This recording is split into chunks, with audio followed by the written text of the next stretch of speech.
Everyone says that net worth explodes after your first 100K. But what if I told you it's also one of the most misleading financial milestones? Charlie Munger's famous advice was to get to 100K as fast as possible. But if he was here today, here's what he would probably say. 100K isn't enough anymore. As an investment advisor with over 7.8 million in assets, I can tell you that if you think hitting 100K will make you financially secure, you're probably in for a little bit of a rude awakening. If you're a high-income professional, business owner, or entrepreneur, you already know that making money isn't just about earning, it's about keeping, growing, and making it work for you. The problem isn't that 100K isn't a good goal, it's just that it's an outdated one. Inflation has changed the game, and if you don't update your benchmarks, you're playing on the wrong scoreboard. So by the end of this video, you'll know exactly why 100K isn't enough anymore,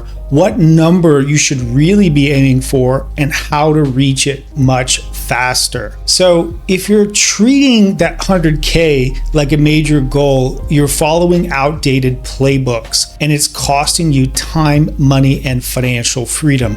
So let's change that today. So the first point that I want to make is that you need to reframe that 100K benchmark.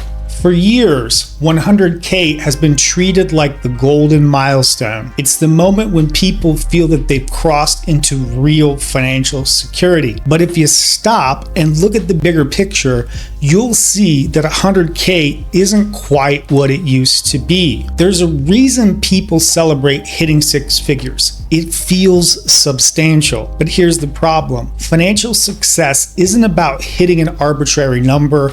It's about what that number can actually do for you. Right now, if you have 100K and you follow the 4% rule, you'll only be able to withdraw $4,000 in passive income every year, and that's nowhere near what most people would consider financial freedom. Some folks will probably argue that 100K is still a meaningful milestone because it proves you can save and invest. That's true. It's a great starting point, but stopping there is a mistake. Inflation has changed the value of money, and if you want to build real wealth, you'll have to adjust your targets. Instead of treating that 100K as the finish line, start seeing it as a bit of a stepping stone. The real question isn't how do I hit 100K, it's what's the next meaningful wealth benchmark. And to figure that out, we need to adjust for inflation and see that 100K from the path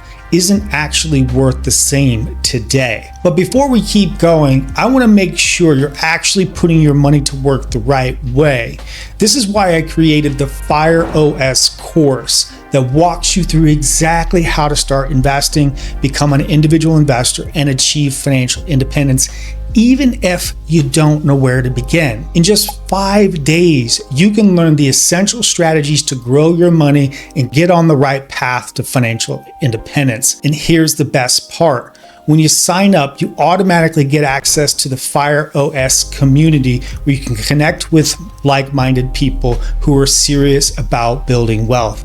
And best of all, it's 100% free. All right, so if you're serious about financial freedom, this is the next best step. So just click in the description below, get the free course, and join the Fire OS community today. All right, so now let's talk about what 100K actually means today, because once we adjust for inflation, you'll see why this benchmark isn't what it used to be. So the next thing you're gonna wanna do is calculate the inflation adjusted equivalent. So Charlie Munger once said, the first 100K is a bleep, but you gotta do it. That was solid advice in the 90s. But if we updated that quote for today, that number wouldn't be 100K, it would be a lot higher. So let's put some numbers behind this. In 1990, $100,000 had the buying power of about $236,000 today. That means that if you're using that 100K as your goal, you're probably aiming too low. You're following an outdated benchmark that doesn't reflect today's financial reality. Some people might think, okay, but 100K is still a good chunk of money. Yes, it is. It's a great first step. But the whole point in the financial milestone is to measure real progress. If the goalposts have moved, you have to move with them. Otherwise, you're just going to be playing catch up. So if you want to use an equivalent benchmark today, you should be aiming for at least $250,000, not $100,000. That's the real number that reflects where financial milestones used to be. But even then, 250K is not the finish line. The real goal is knowing how much you actually need to reach financial independence, which brings me to my next point.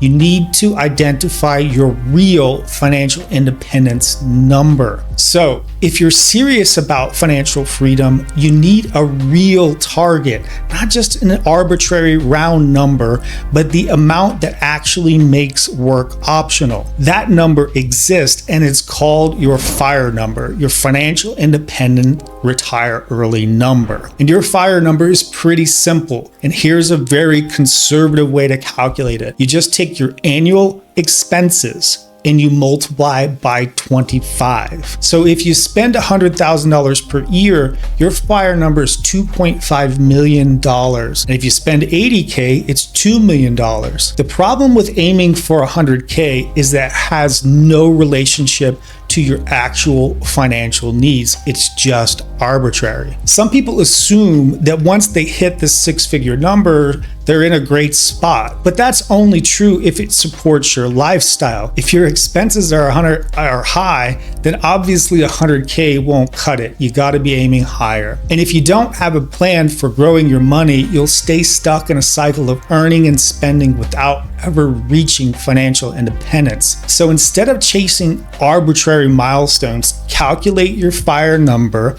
That way you know exactly what you're working toward and can measure real progress. Now, let's talk about how to speed things up, because saving alone won't get you there. So the next point I want to make is that you have to save and invest more aggressively and efficiently. If you want to reach financial independence, you have to get your money working for you. Saving is good, but investing is what makes the difference. And here's why. If you save $100,000 and let it sit in cash, inflation erodes its value every year. We just talked about this. But if you invest it in a broad market index fund, making 7 to 10% per year, that same $100,000 can double in 7 to 10 years. This is where most people get stuck. They think they need a higher salary to build wealth, but what they really need is a system that moves money into productive assets. That means maxing out tax advantage accounts such as 401ks, IRAs, and HSAs, automating investments into just simple index funds, and minimizing unnecessary spending to increase investable income. A lot of people will hesitate to invest aggressively because they worry about risk, but the real risk is letting your money just sit there while inflation eats it away. The longer you wait, the harder it is to catch up.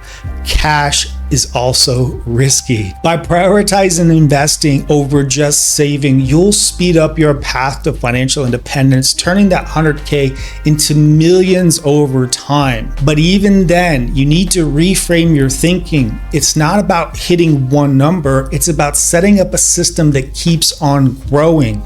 So the next point that I want to make is that you need to start thinking in multiples, not milestones. This is a big shift that happens when you stop just thinking, I need to hit 100K, and start thinking, how can I keep doubling my money? Instead of one milestone, you need a growth mindset around wealth. Here's the simple truth. If you hit 100K once, but don't keep growing yet, you're stuck. But if you build a system that doubles your net worth every few years, you're on your way to real financial freedom. Instead of tracking a single number like 100K, 500K, a million, how fast can you double your net worth? How much passive income do you want your investments to generate? How little you need to work to sustain your lifestyle? That's another question you want to ask. And some people get stuck. They're chasing that one number, but the key is thinking bigger and longer term. The real game isn't hitting 100K,